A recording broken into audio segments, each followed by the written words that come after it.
Welcome to another episode of Tactical Tuesday with Modern Milsim. Through this podcast, we will bring you real-world tactics, techniques, and procedures that will enable you to succeed on the Milsim battlefield. It's time to get ready.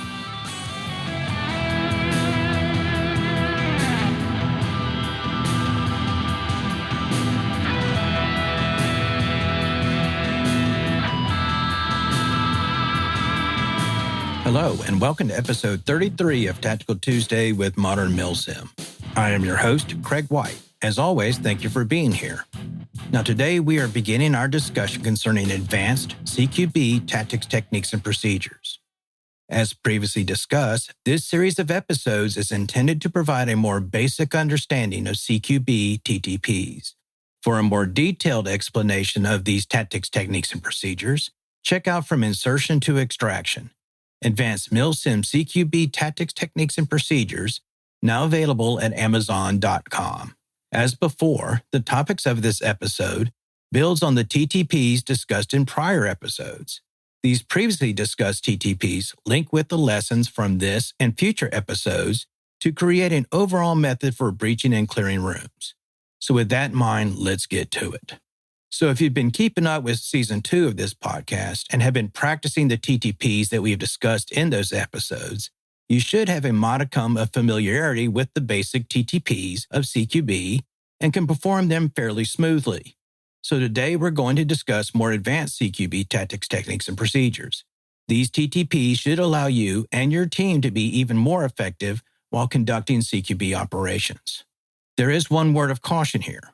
These tactics have been developed for use in the Milsim battlefield environment and are not intended for use in an actual, real-world firefight. As with most CQB TTPs, they're designed to maximize entry team members' angles of attack while minimizing their angles of exposure. As you recall, angles of attack represent angles upon which team members can cover with fire. In contrast, angles of exposure are angles from which entry team members can be attacked. In urban environments, the problem is that these angles of exposure can be anywhere within a 360-degree sphere around the entry team. Many angles of exposure will be above or below the horizontal. So keep these angles in mind when you're conducting CQB operations. So the first technique I want to talk about is the set-snap procedure. This technique is often used by entry team members to coordinate clearing intersections within buildings. It allows two team members to clear opposing corners while still covering each other's back. It can be used to clear small rooms that are unlikely to be defended, with the attendant greater risk inherent with the lack of support from a full stack. Procedurally, this technique is fairly simple. It is usually conducted in 5 essential steps. First, at an intersection or similar location, second man moves up alongside point man and behind the intersection or areas to be cleared. They want to avoid telegraphing their presence until after the technique is executed. Second, both point and second men pie slice or diminish their respective corners as far as safely possible without telegraphing their respective positions. Third, either point or second man calls set. Alternatively, one of them could lower their barrel, indicating they're ready to go, and then they will execute the procedure. So then that brings us to fourth. When the other entry team member responds with snap, both men commit to clearing their respective corners. And then finally, fifth, once point and second men have cleared their respective corners, either the point man or the entry team leader, as determined by the entry team's SOPs, will direct in which direction the stack will move. Use of this technique should allow point and second men to simultaneously clear their respective corners while also covering the rear of his or her teammate. So that brings us to the next technique, which is plating. Plating is a technique often used in a rolling fashion to move quickly down hallways containing multiple attached rooms that do not contain objectives. This technique can also be used to quickly search non-essential rooms. It is often used when the entry team is moving to a particular part of a building while conducting a time-sensitive mission. Because of the time sensitivity of the mission, the entry team cannot fully clear each room as they pass by it. Plating is intended to prevent enemy from surprising and eliminating the entry team as it moves along a hallway toward the objective. This technique involves entry team members squaring up to a room entryway with his armor plates facing toward the inside of the room, hence its name. With this technique, the entry team is trading safety for momentum. Should there be an enemy in the room being plated, the team member doing the plating is shielding the remainder of the team as they pass by the entry point being covered. If the plating team member is eliminated, the rest of the entry team can use CQB TTPs to eliminate the threat before reviving the downed team member and moving on to the objective. So this is how the plating procedure works. First, point man typically places the first room that the entry team encounters. If there are two rooms directly across from each other, point man indicates which room entryway he intends to plate by pointing his weapon at it. By implication, the second man would then cover the other entry point. Second man then places the next entry point either next to or just past the one selected by the point man. Third and fourth men then plate the next entry point past the first and second man respectively. As they reach their selected entry points, each entry team member will square up to the entry point to plate or block potential enemy fire from inside the room from striking the stack as it passes behind him or her. The remainder of the stack will continue to proceed down the hall behind the plating entry team members. Fifth, as the last entry team member in the stack passes each plating entry team member, he or she taps the plating team member on the shoulder. At that point, the plating entry team member rejoins the stack at the rear. And then 6, the entry team will continue this procedure in a rolling fashion as it proceeds down the hall toward the target room. Should a plating entry team member be engaged by the enemy, the remaining entry team members will engage and eliminate that threat, usually with the use of grenades. Once the threat is eliminated, the entry team reorganizes before pressing forward to the target room. Think of plating as a rolling stack where entry team members at the front of the stack plate entry points and then rejoin the stack at the rear when tapped by the last team member in the stack that passes him or her by. So the next technique I want to cover is rolling cover. It is sometimes also referred to as a form of combat clearing. Rolling cover is a slower technique than plating, but makes better use of cover and concealment while clearing rooms on the move. This procedure is often used to cover dead space represented by outdoor windows to a target building or to move quickly down hallways containing multiple attached rooms that do not contain objectives and where the enemy contact is possible yet unlikely. This technique is used where time is limited and the entry team encounters multiple open doors or windows while patrolling along the outside of a target building or down a hallway contained within it. Each team member approaches the window or doorway in question and using the near edge of the opening as a fulcrum to diminish sectors or pie around the fulcrum to clear the room inside the window or door. Note that this technique is only intended to quick clear dead space as you pass it. It is not intended to clear the area around the near hard corners. So here is the procedure. First, approach the window or entry point by moving along the wall without touching or scrubbing against it. 2. When you have reached the narrow angle where you start to see the interior of the room behind the window or door and opposite from your position, use a fast pass diminishing sector or pie slice technique using the near edge of the window or door as the fulcrum for conducting it. Third, once you reach the 90-degree position relative to the near edge of the window or door, begin moving toward the opposite side of the window or door as you continue to diminish sectors and slice the pie around the fulcrum to clear the area behind the wall from where you originally started. Fourth, presuming you reach the opposite side of the window or door without engaging the enemy, continue to move down the wall in your original direction of travel. And then fifth, as you move down the wall from the window, the next team member of your team or squad repeats the procedure that you just completed. Flooding the room is one of the most fun techniques you'll end up using to clear heavily defended rooms. This technique is used to clear heavily defended rooms where other room clearing techniques have proven to be ineffective.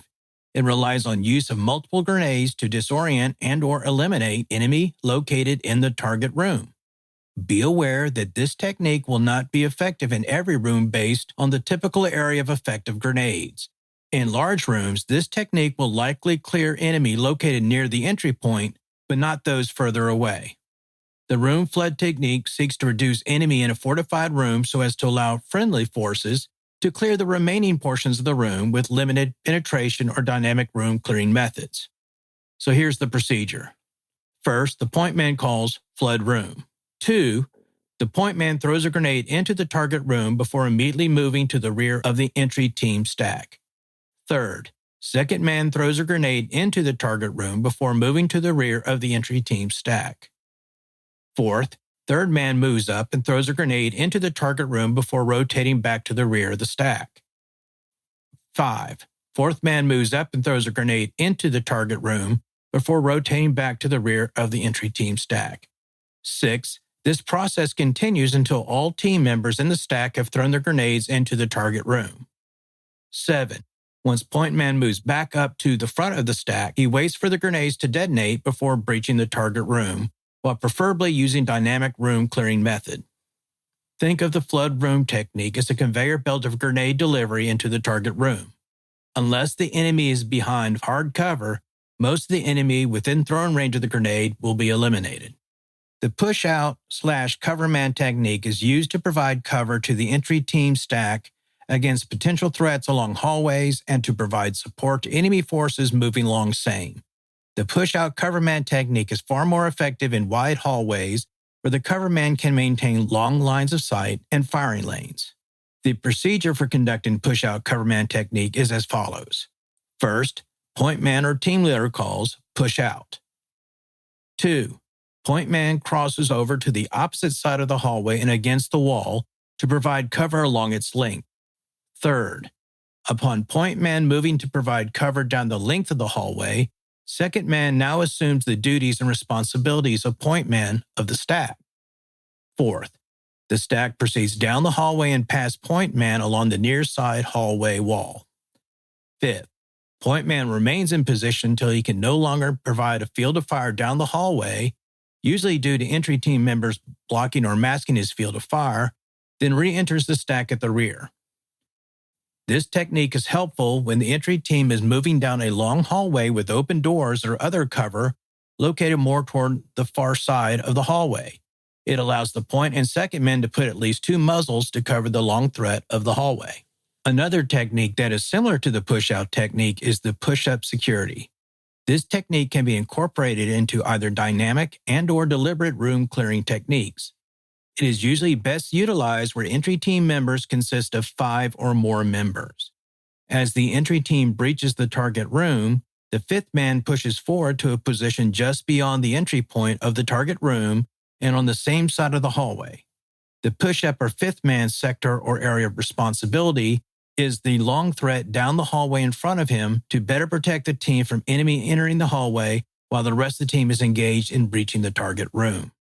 Depending on entry team SOPs for re-entering the hallway, the team may exit the room and stack up behind the fifth man as they enter the hallway. In this instance, the fifth man would then assume the duties of the point man. The first person to exit the room will typically tap or squeeze the fifth man to indicate he should pull forward to allow the remaining members of the team to exit the room and stack up behind him. That person becomes the second man, and so on until each team member is added to the stack from the rear. In a variation of this technique, the third or fourth man pulls past the entry point and takes on hallway security. The issue with this variation is that you are removing a man and his weapon from entering the target room and covering their respective sectors. And then finally, we're going to talk about clearing obstacles in the room. So let's talk about large obstacles along a near wall. The entry team members should not stop if they encounter a large obstacle that is along the near wall. Doing so may prevent the remainder of the entry team from achieving their respective objectives and responsibilities. Doing so may also allow an enemy behind the object to ambush the rest of the entry team. Instead, the entry team members should move to clear the area behind the obstacle using the fast pass, pie slicing technique, and then proceed to clearing his near corner and or moving to his point of domination in the room. So that brings us to large objects located deep in a room. Once the entry team members have reached their points of domination, and this applies to dynamic room entry and deliberate room entry, or have cleared the near corners for limited penetration room entry, usually the point or second man will proceed to clear the dead space behind large objects located deep in the room. So here's the procedure.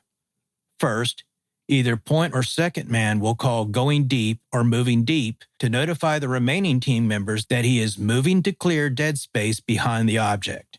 As he makes this announcement, the point or second man will also point his weapon at the object creating the dead space before he starts moving.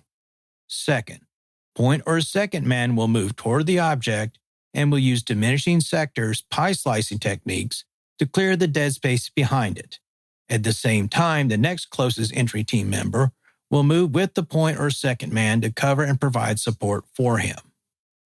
Third, the remaining entry team members should shift their points of domination to reduce the risk of friendly fire and to provide better cover for clearing entry team members. Fourth, once point and second men clear the dead space behind an obstacle, he or she should announce clear to notify the remaining entry team members of that fact. And then fifth, the two-man team will then clear the dead space behind any remaining obstacles in the target room as needed. I hope you've enjoyed this episode of Tactical Tuesday. Tune in for our next episode when we're going to continue our discussion of more advanced CQB TTPs, including holding cover, clear and hold, and clear on the move. If you have any topics you would like to see covered in future episodes of Tactical Tuesday, please let us know by posting it on the Modern Milsim Facebook page. If it's not one of the topics that we already plan to cover, we will likely add it to our ever-growing topic list. If you like this podcast, please subscribe to it on Apple Podcasts, Spotify, Google Podcast, as well as on many other podcast directories. As always, thank you for your support, and I'll see you at our next episode. See you then.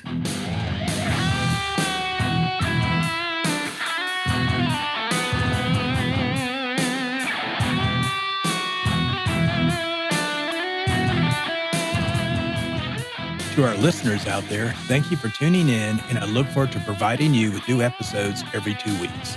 If you like what you're hearing on this podcast, please subscribe and provide us with a review. We want to know what you like and how we can improve. You can also contact us on our Facebook page at facebook.com/Modern Milsim with any suggestions you may have.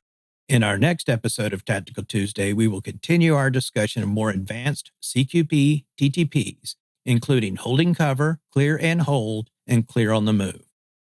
If you want to know more about application of real-world tactics, techniques, and procedures to Milsim, check out From Alpha to Omega, a Milsim tactical primer and training manual, as well as From Insertion to Extraction, Advanced Milsim CQB Tactics, Techniques, and Procedures.